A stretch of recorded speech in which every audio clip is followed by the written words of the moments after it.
Hello indie game fans, we have more awesome new trailers to check out, with this edition having a number of first-person entries of interest, as well as the usual Kickstarter games and one not-so-indie title that I just had to show off. Let's begin with Hands of Necromancy, the first FPS title of interest since it is a retro boomer shooter made in the GZ Doom engine that is of course paying tribute to the greats. However, we are playing as a necromancer here, and has more in common with something like Heretic rather than Doom, even adding in some Metroidvania-like abilities that allow you to access new areas, making this one of interest. I don't know whether to laugh or cry at the trailer for The Cursed Knight, a retro action title that is being made for the Sega Genesis/Mega Drive and is currently seeking funding on Kickstarter. The voiceover and the way the trailer is cut together is kind of cringy, but might be representative of that era, but I do love how this is still possible in 2022. Huge bosses.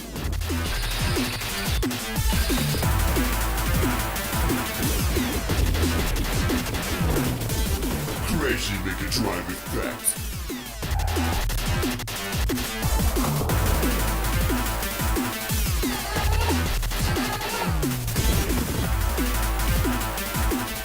Play like a noob.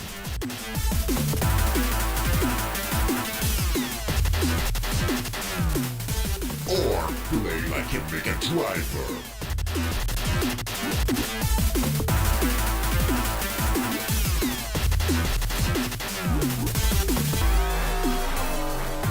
Get revenge and kill them!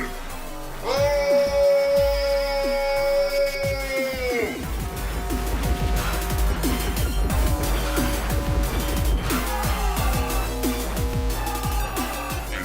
Forget. Jessica, c'est plus fort que toi. This video is brought to you by Back to the Dawn, an impressive simulation RPG that I think will be of interest to you. It has you playing as a journalist, framed and wrongfully imprisoned, where you need to learn the ways of prison, working together with your lawyer and to save not only yourself but the city as well. There's an impressive simulation system in terms of the prison, where you can choose to keep your head down and follow the rules, or cause chaos and violence if you see fit. The possibility of breaking out of prison is there as well, and with an open-ended character development system, does provide plenty of variety.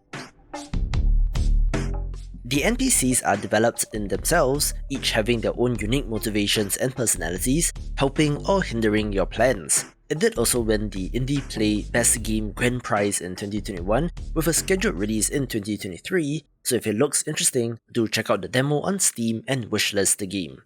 I really hope you get this. I hope you see this. I made it down to the belly of the beast.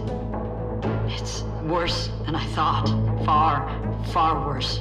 Move fast and buy things. Another first-person title of interest is The Last Worker, one that is set in some form of capitalist dystopia about humans and their struggles in an increasingly automated world, mixing puzzle and action elements into a narrative title, so enjoy this trailer. This is end-stage capitalism. It's the end of the road. I've seen hell. We are in hell. We must stop Jungle. We must fight fire with fire. I hope you get this. I hope you see this. Boom! Oh, look. Baby VR glasses. Girly pink edition. That's a bit sexist, isn't it? I don't think it's sexy. I think it's lovely.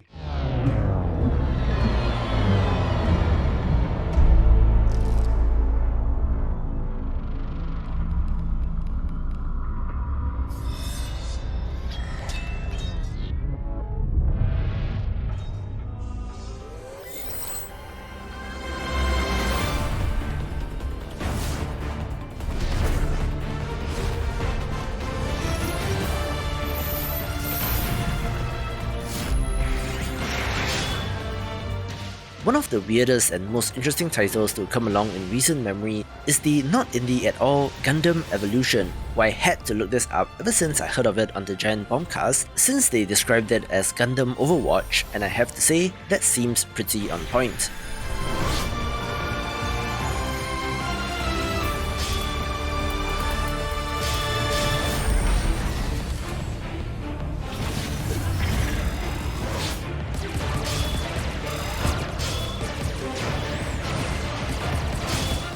Choose from the many available Gundams across the history of the franchise, each looking to have unique abilities and weapons, which makes it pretty neat.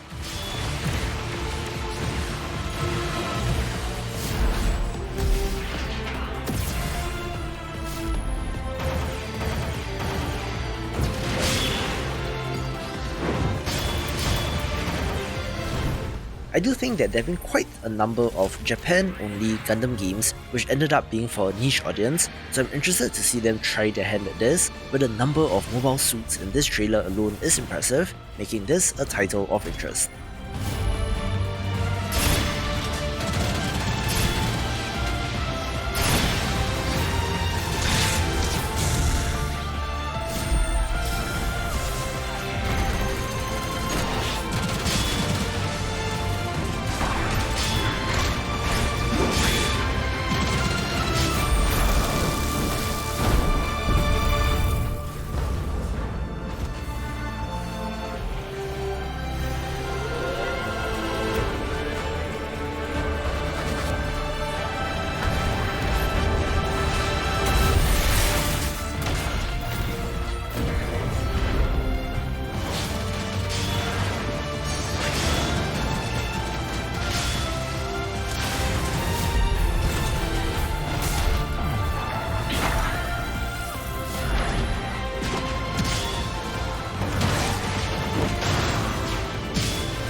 NIXIE is an action visual novel title currently on Kickstarter and is inspired by games like The World Ends With You, Sonic Riders, Ace Attorney and Ghost Trick, as well as TV series like The Boondocks, combining to form something quite interesting to me.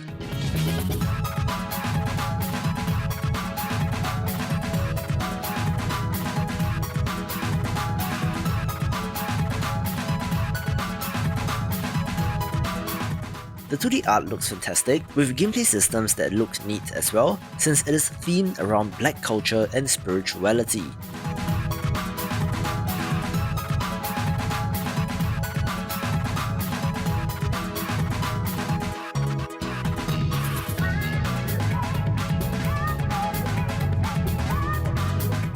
I'm not American, but from the outside looking in, I do think that representation across the board is important in order for everyone to learn more and understand other people and cultures, so if it looks great, do support the campaign.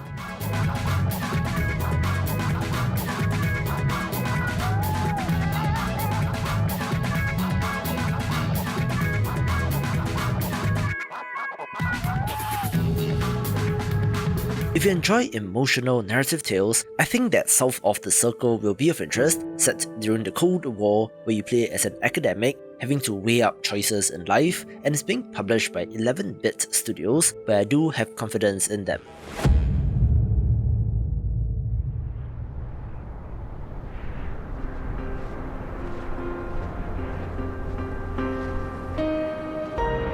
Dr. Hamilton. Clara McKirrick. This is a great institution, Peter. I need to prove its worth, and I need you to prove yours too. I will. Of course I will. No. No, you can't be leaving. Promise me you're serious about this?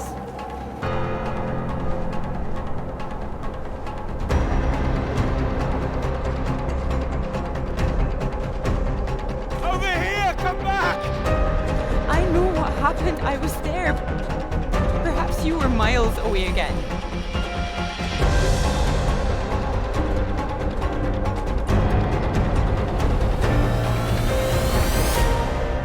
You promised.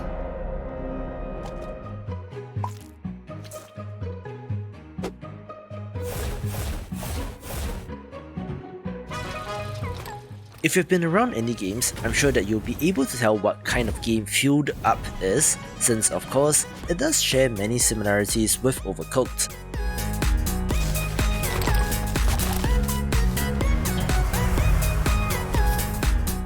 Yes, indeed, this is a co-op local multiplayer title for up to 4 players, but instead of making food, you're trying to repair and rescue damaged spaceships before an evil space octopus gets to it, looking like a clever twist on the formula.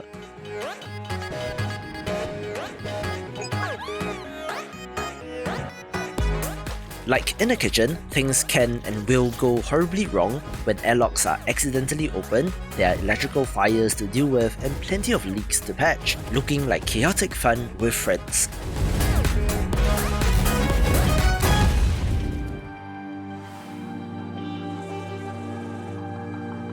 A roguelite deck builder title that I've been very excited about is Beneath Orisa, one that has quite a wonderful art style with some gorgeous animations that will of course put Slay the Spire to shame. They released a new gameplay trailer which shows off the action, where the cards at the bottom of the screen are pretty conspicuous in reminding you that it is still a deck building game. There should be 6 playable characters, but it does have a hero plus companion system akin to Monster Train, so if you do love this genre, do drop it a wishlist. Suffering will be legendary.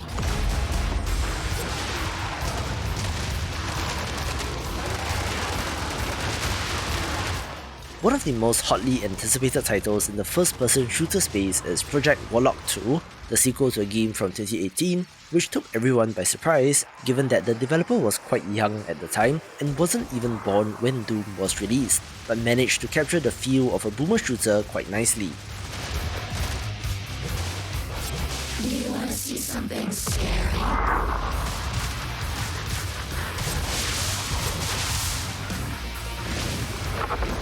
They released a new Meet the Demons trailer that shows off some of the enemies that you will face, where as a warlock wielding guns, swords and magic, you have plenty of options to tackle them head on.